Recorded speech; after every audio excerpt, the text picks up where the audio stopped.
Welcome back to the ballot box. Today we have Aidan Theroux, the NDP candidate for Fort Saskatchewan. Sherwood Park, Fort Saskatchewan. I want to make sure I get that right for those who are in the riding. Aidan, thank you so much for doing this. Greatly appreciate it. Thanks for having me, Chris. Aidan, my first question to all the candidates who are running: where's your sense of duty to serve come from? Well, sense of duty I feel comes from a few different places. So, of course, I have a lot of that to owe to my family, my upbringing. My parents raised me to be a open-minded guy. Think about other folks. And part of that I think has come from my education too.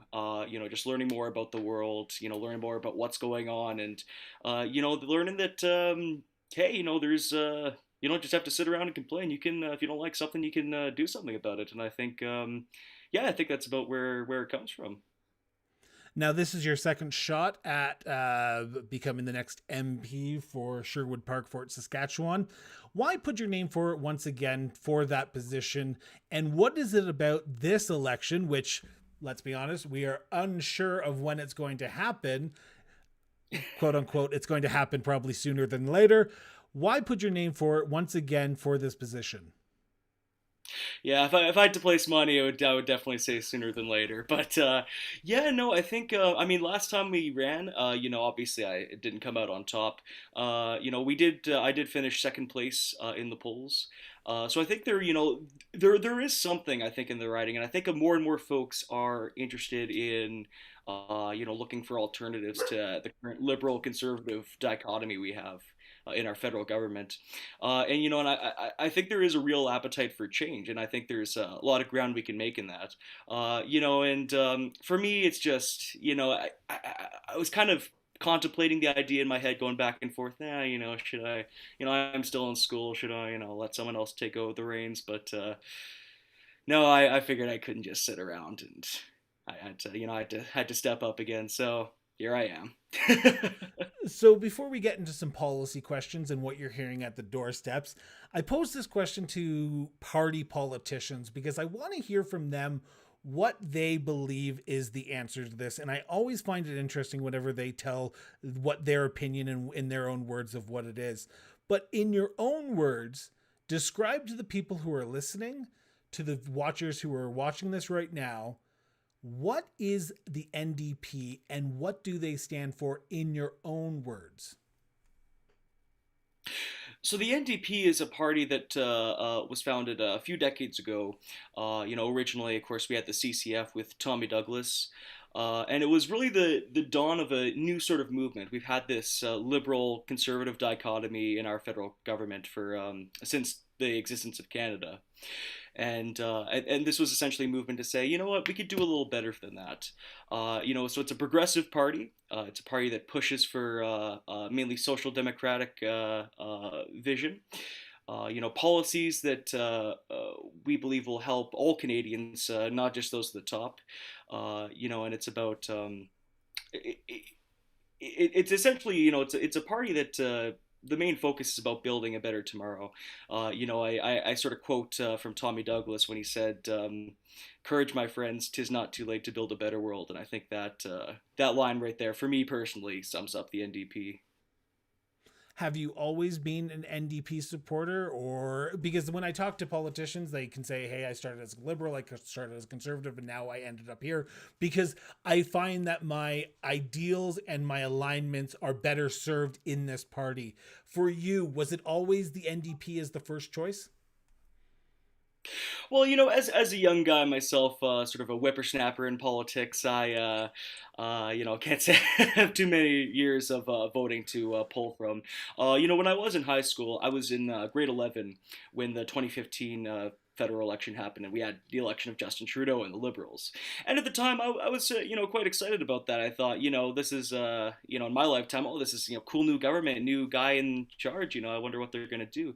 And, I really liked some of what they were talking about. What really started to turn me away from the Liberals was when they went back on their promise on electoral reform, to reform our electoral system from first past the post.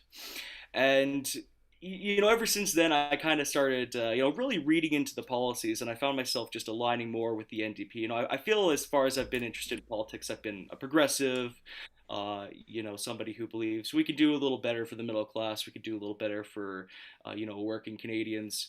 And so, yeah, I just kind of found myself lining with the NDP. And what does being a progressive mean to you? Because you talked about what the NDP stand for and what you believe they are. Now, does that match up with what a progressive means to you? Because progressive is a word that is thrown around a lot lately, and whether it be a good thing from the left or a terrible thing that if you are a progressive, you're killing people and oh, you're a communist in the right. I'm paraphrasing here, and I'm not saying that people compare apples to oranges there, but in your own words, what does a progressive mean? Well, for me, a progressive is somebody who essentially, if I were to boil it down pretty simply, because you're right, it is a very, it's thrown around a lot, and it is sort of a complex, term. It's almost sort of, you could call it an umbrella term. But for me, a progressive is somebody who, looks at the world, looks at their country, looks at the way things are going, and thinks, you know what, we could be doing a little bit better on, economic issues and on social issues. We could be doing more for more folks, and essentially, saying, we don't have to continue the way we've always been doing things of, yesteryear. We can, we can move in a different direction, a direction that's more inclusive, both in social issues and economic issues. So I suppose for me that kind of boils down what a progressive is.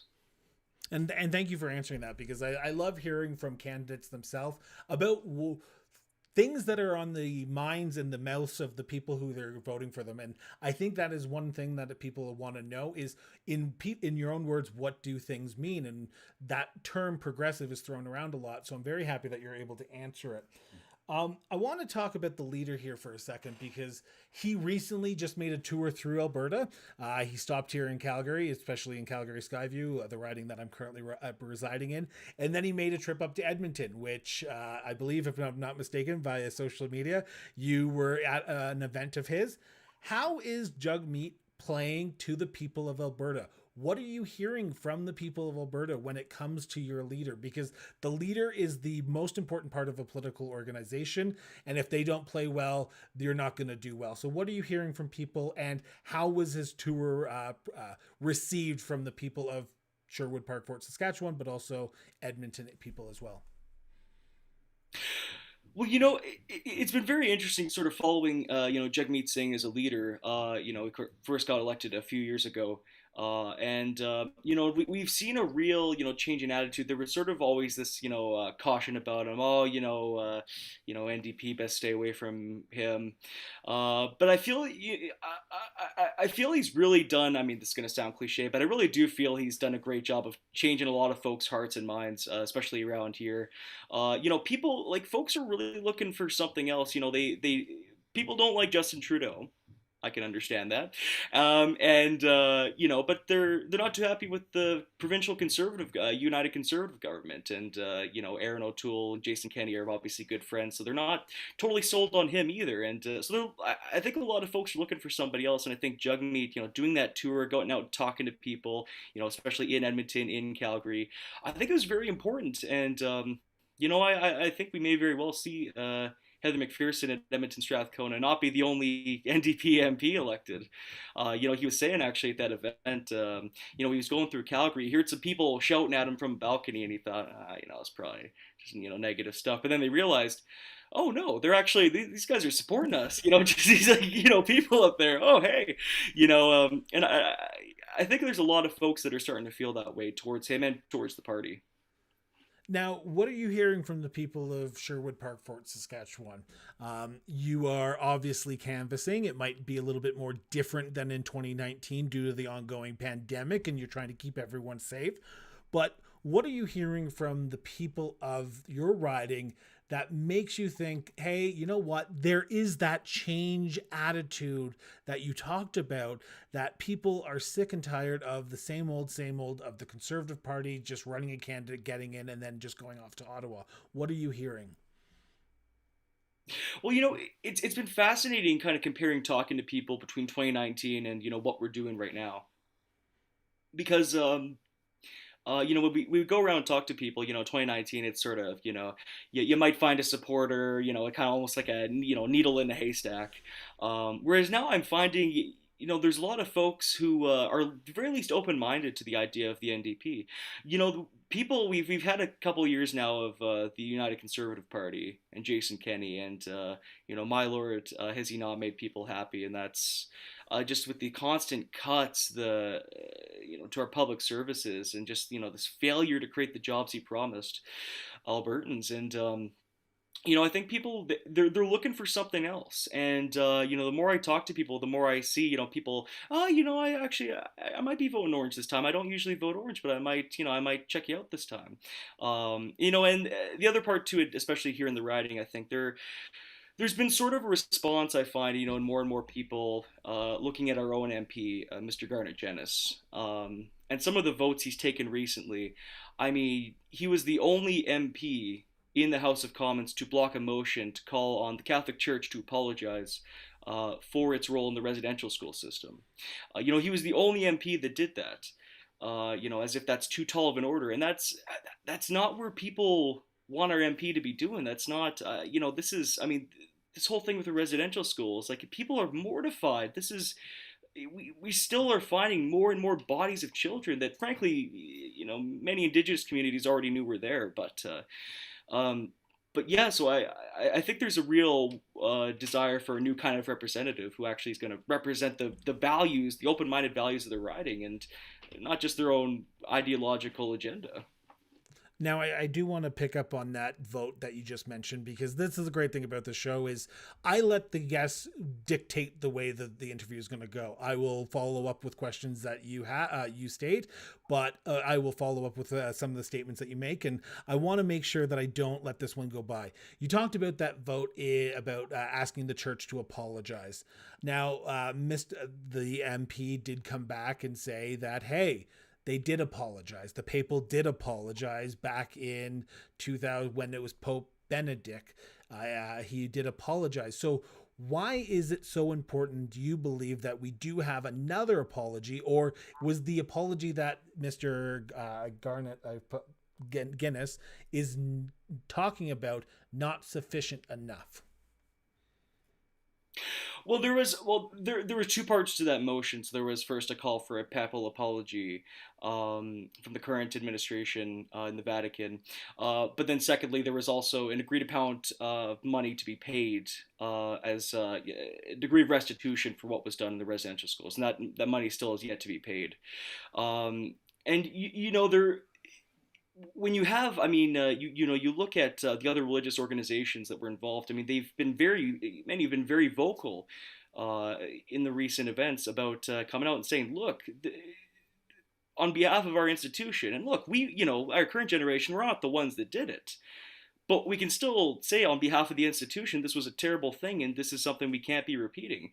And I think a lot of folks, especially Catholics, and really need to hear that from the Catholic Church. I was raised a Catholic, it was a Catholic household. And that's something I hear from a lot of my family members and a lot of people I talk to is, look, we need, to get ahead of this. We need to, really address this currently as we're finding this stuff out. And yeah, you have various members in the church, various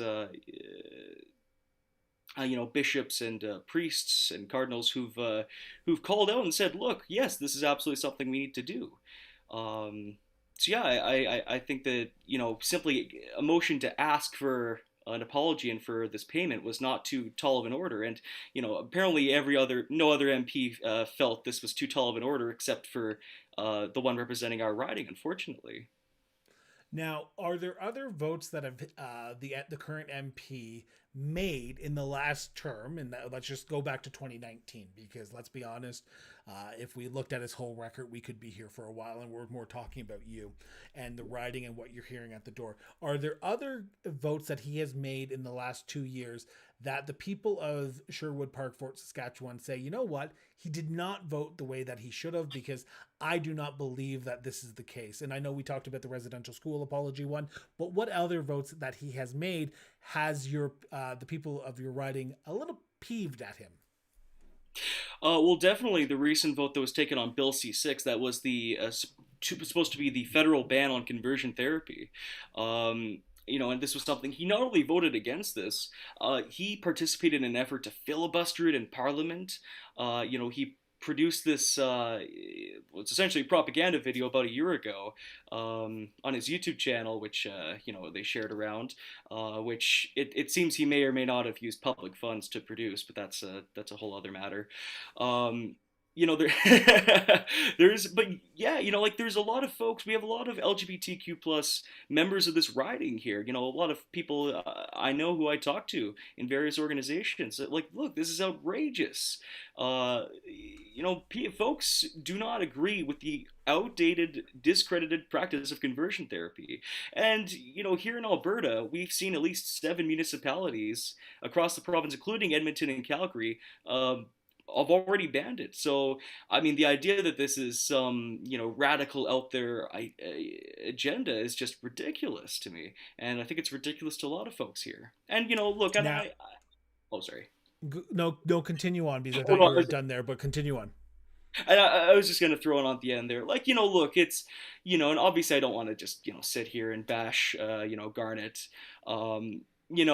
Something I prided myself in 2019 was being able to run and focus on my own policies and not get into the weeds. But I think when we get into especially some of this the socially quite regressive stuff, there is some stuff that's just beyond the pale. I think, and at a certain point you kind of got to call a spade a spade.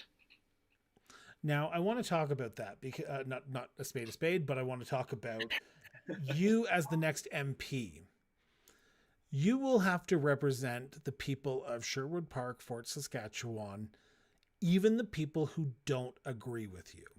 You will have some people come to you and say, I need something addressed because it is my belief. I'm just picking out something right now because this is the way it is. C6. So someone might come up to you and say, Bill C6 shouldn't pass because I do not believe that we should ban conversion therapy because it might hurt my child if they can't go get help. And yet again, I'm the member of the LGBTQ plus community, so I am not saying this. I'm playing devil's advocate here. How do you see yourself representing all of your constituents and not just the people who voted for you? Because let's be honest, we have gotten into a time of divisive politics where it's either you vote for me and you get your way, or you don't vote for me and I've ignored you. So how do you envision yourself working with all constituents? Well, definitely, and and of course, every riding is going to have a diverse range of opinions, and rightly so. I mean, that is what's healthy for a healthy democracy. One of the things that I think representatives need to do is we still got to be talking to folks, who look, these folks, we're there to represent them, and we got to talk to them. And as far as that scenario, of course, I might recommend that I might talk to them like, okay, so why do you feel this way, and maybe we could kind of clear the air on that and see if we could find some common ground on that issue. One of the people, well, actually, the person who I've taken my inspiration from was my former MLA here in Fort Saskatchewan, Jessica Littlewood. Now she did a fantastic job of representing all her constituents, whether or not they voted for her. I mean, she has talked to countless people who came into her office, absolutely livid with her.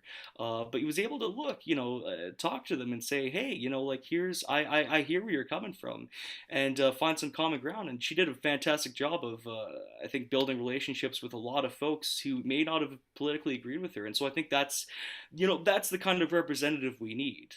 And I think when it comes to the ideological social issues, I mean, we're always going to have our areas of disagreement. I do think Mr. Jennings has in many ways failed to represent. I do believe this is a very open-minded riding, and as such, it seems to me, at least recently, that Mr. Jennings has prioritized more his own ideology over representing the broader views of the riding. But yeah, so I would strive to be the kind of representative that really does talk to people. And look, it's not about party lines; it's about uh, representing the people at home at the end of the day. Now, you didn't want to get into the weeds, but I feel like I need to ask this question because misconceptions about parties is a big thing that is happening in today's world. We have party politics that is flinging anything that they can at certain parties. Let's talk about the NDP's misconceptions that are out there right now. Please correct me if I'm wrong, but the NDP is not a anti-oil and gas party, correct? They are not, no. In fact, How do you continue on? Before you go, I want to ask this follow up question. What is your party's position and what is your position on the oil and gas sector in Alberta, but as a country as a whole? yeah, and so there is sort of an unfortunate stigma around the NDP, and it's around various other parties. You mainly see certainly the conservatives like to throw mud in the direction, say, well, you're against the Alberta economy. The thing about it is we need to be defending our industrial heartland here in Alberta. But standing up for our energy sector doesn't mean just keeping things the way they always were. We need it's not a luxury, it's a fact. We need to diversify our economy here in Alberta. That means growing our energy sector. That means facilitating the growth of other renewable energy industries. We like solar, geothermal, hydrogen. I mean, these are all things that very much have a future in our economy, and so we got to be, those are where the jobs are going to be. And so the NDP has a very ambitious plan to create a great deal of jobs in those sectors by facilitating growth and by investing in training programs so that more and more of these jobs can be easily accessible. But obviously, this is diversifying our economy and slowly moving towards renewable energy as a broader industry is not going to happen overnight. We still got to be defending our workers here in Alberta. And the Alberta NDP, I think, did a fantastic job of doing just that, of advocating for the interests of our oil and gas workers. And Do you we think the have to. Liberals have done a good enough job to defend the people, defend the workers? Because you in your opening statement when I asked you about the NDP, you said that the party is for the workers, the working people, not the millionaires and the billionaires, but the working people. Do you believe that the Liberal Party, and I know you're a representative of the NDP, have done a good enough job over the last 12 months, 24 months since the last election during this pandemic to represent that? And how would the NDP have done differently to help the workers in those industries over the last 24 months? Well, I can say, first off, just to start about as far as what the NDP would do differently. What the NDP actually has done differently in their role as an opposition party is leverage their power during the pandemic to get help, not just for oil workers in one sector, but for workers in general. We got about CERB only through the NDP's negotiating with the Liberals, because originally the Liberals just wanted to extend EI, which would have left millions of Canadians without any kind of helpline whatsoever. And so the NDP has been fighting that good fight. They fought, try to get paid sick leave for workers on the federal level, and on the provincial level too has been a fight the NDP has been taking on. So I mean, getting paid sick leave, getting better supports for workers. Would be the focus of an NDP government. Now with the Liberals, one of the things we saw them do was cut a check, to all these major firms, the major banks, and an emergency wage subsidy to many companies down here. Now, the problem was many of these subsidies didn't have strings attached. And so what ended up happening was, I mean, look, the idea behind the subsidies was wonderful. It was to try to keep people employed. It was to try to keep things moving. But that didn't end up happening. What ended up happening was this money was used for increasing executive pay. It was used you saw it put into corporate stock buyback. Meanwhile, workers were still getting laid off. Positions were getting downsized. I know of many people who work in a lot of these companies who struggled with that. Bonuses were cut.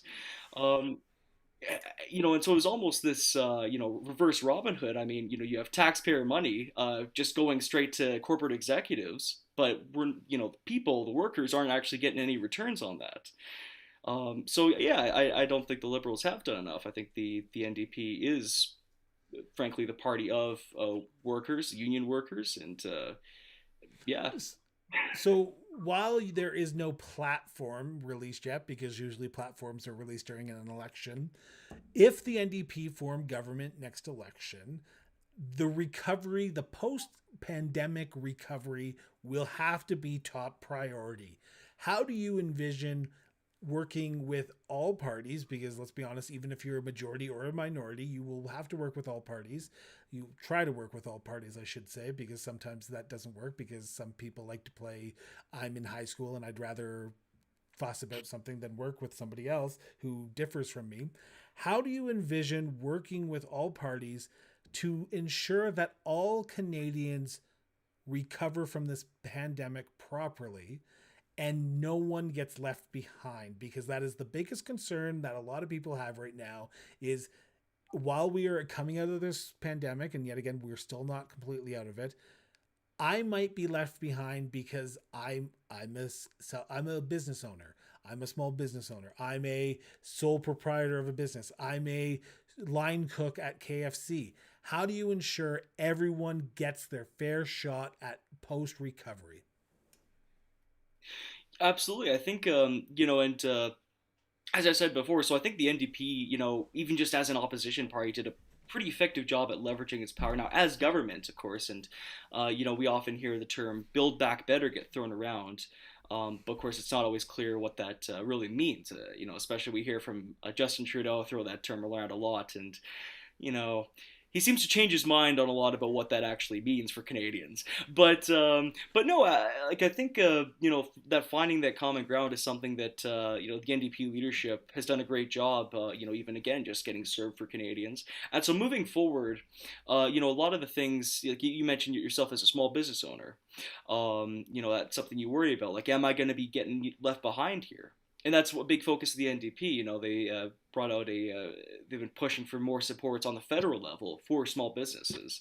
We often hear, the conservatives and the liberals always talk about small businesses, but at the end of the day, who are they mainly benefiting? Who, when they, cut corporate tax rates for large corporate firms, who is that really benefiting? It's not the little small business owner.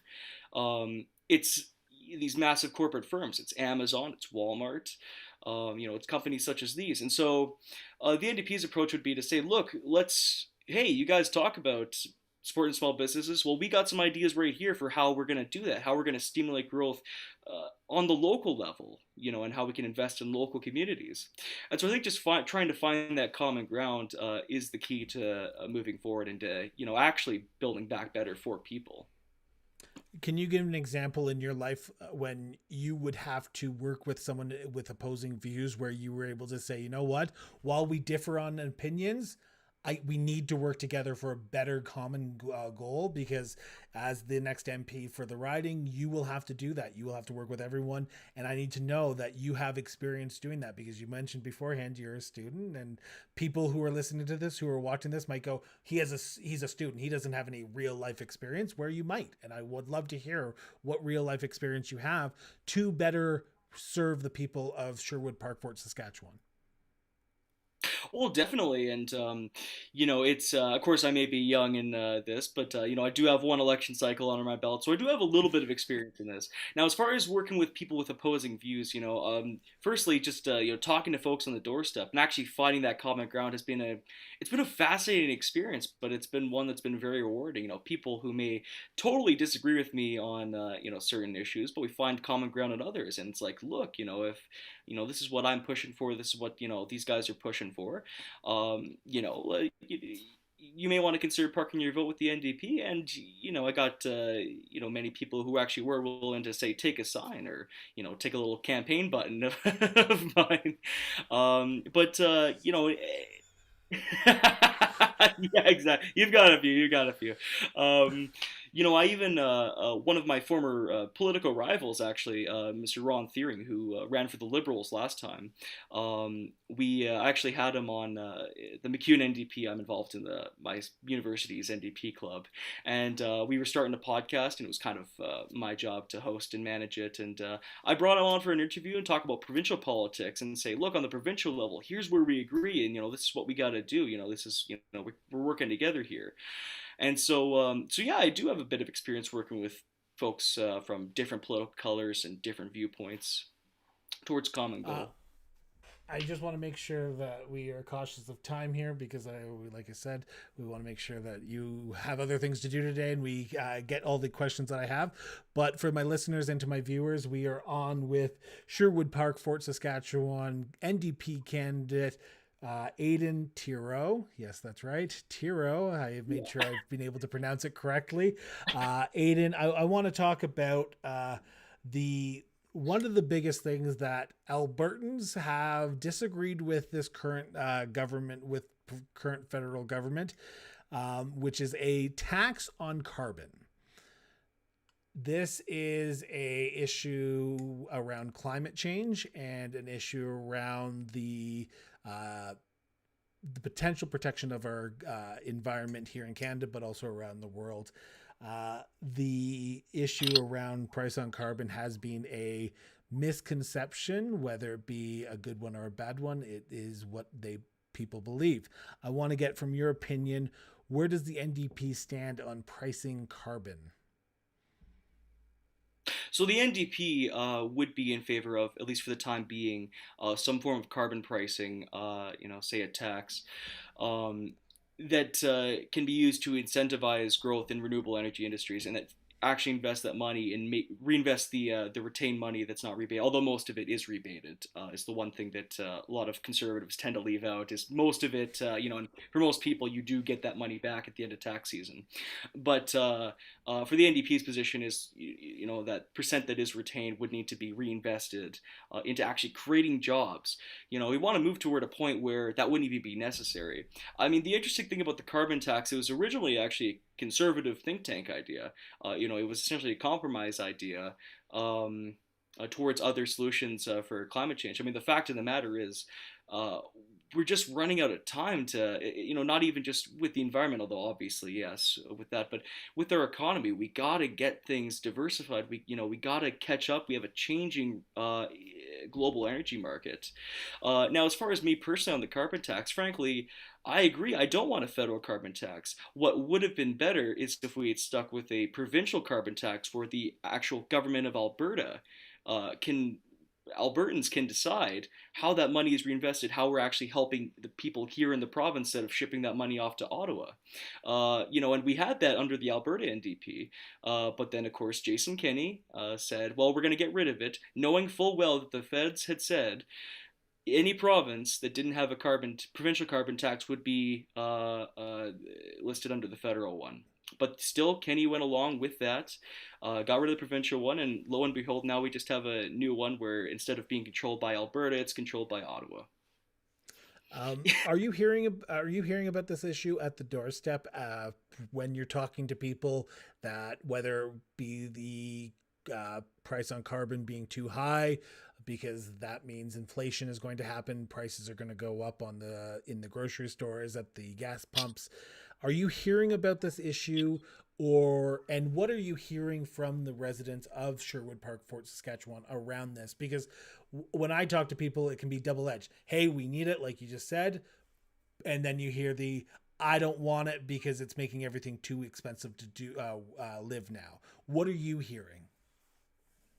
Well, I've talked to a few folks that have brought this up, less than actually I may have expected, and less compared so to 2019, because I think, frankly, people have other priorities right now with the wake of COVID-19. People are concerned about our healthcare system, and especially what our provincial conservative government is doing to it.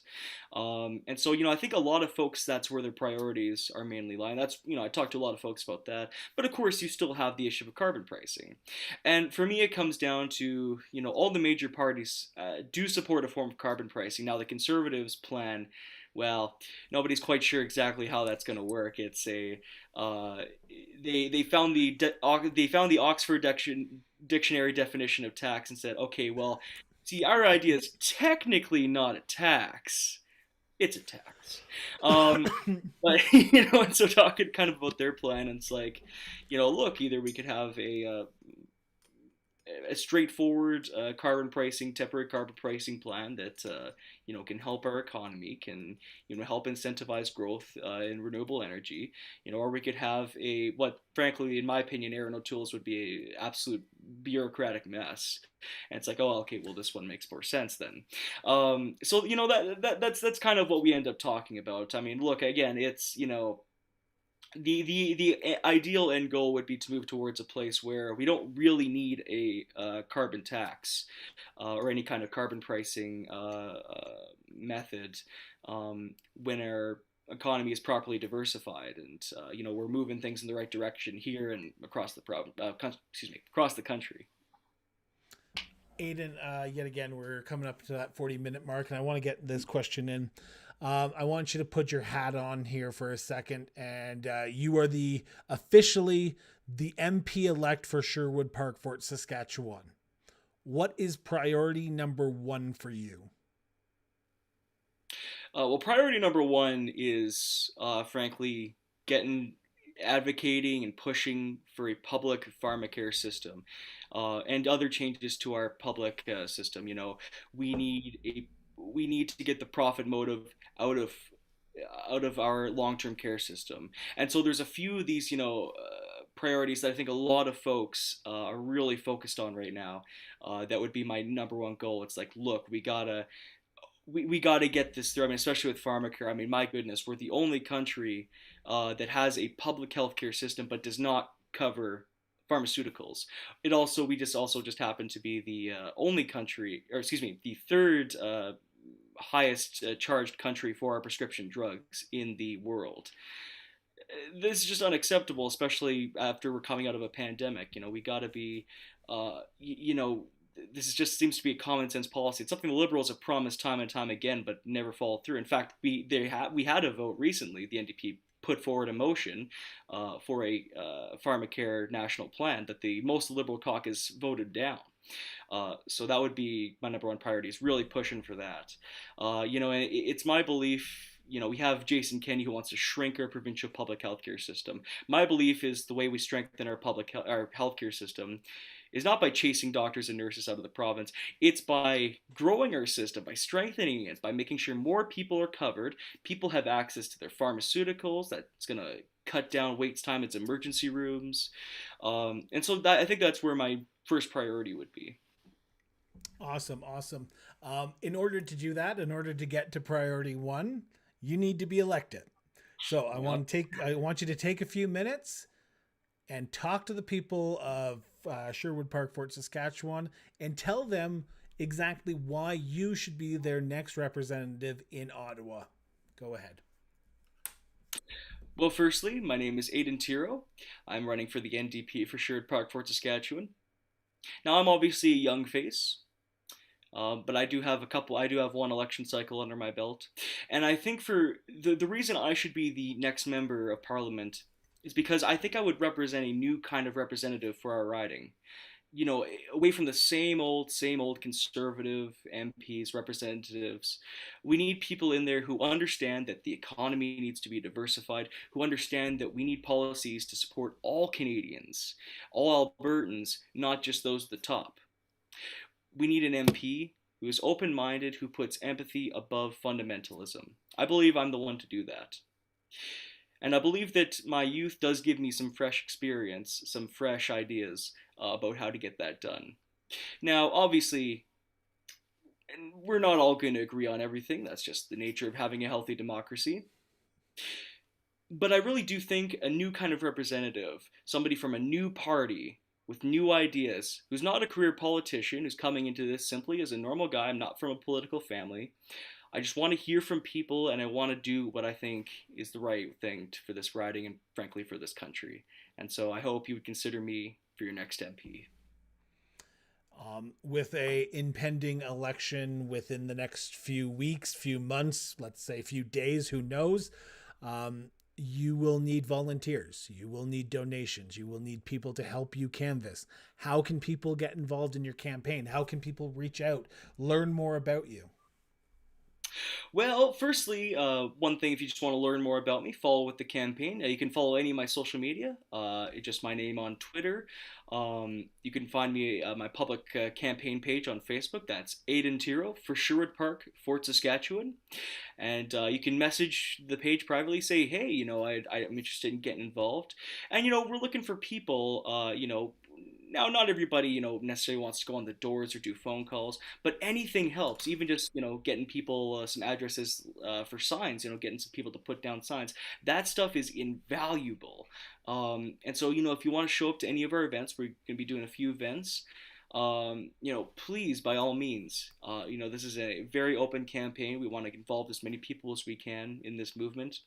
And so, please, I really want to hear from you. I want to talk to you.